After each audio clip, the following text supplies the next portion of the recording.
আপনারা এখানে দেখতে পারছেন দুজনের মধ্যে বিচ্ছেদ সৃষ্টি করার তাবিজ। সাদা কাগজের উপর এই তাবিজটি লিখুন। তাবিজের নিচে লিখতে হবে অমুকের ছেলে অমুকের সহিত অমুকের কন্যা অমুকের বিচ্ছেদ হোক। এই তাবিজটি লিখে ১ গ্লাস পানিতে তাবিজটি ৩ দিন পর্যন্ত ভিজিয়ে রাখুন। এরপর এই তাবিজের যে পানি, ওই পানি আপনি যেভাবেই হোক ওই ২ শত্রুকে খাইয়ে দিবেন। যাদের মধ্যে বিচ্ছেদ সৃষ্টি করতে চান তাদেরকে খাইয়ে দিবেন। যদি খাওয়ানো সম্ভব না হয় তাহলে তাদের পরনের পোশাকে ছিটিয়ে দিবেন।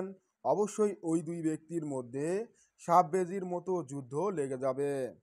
আপনি যদি এই তাবিজের সম্পূর্ণ ভিডিওটি দেখতে চান, যদি ইউটিউব থেকে দেখে থাকেন তাহলে এইখানে ক্লিক করে সম্পূর্ণ ভিডিওটি দেখে নেবেন। এবং ফেসবুক, টিকটক থেকে দেখলে অবশ্যই আমাদের কবিরাজি তন্ত্রমন্ত্র ইউটিউব চ্যানেলটি ভিজিট করুন। ধন্যবাদ।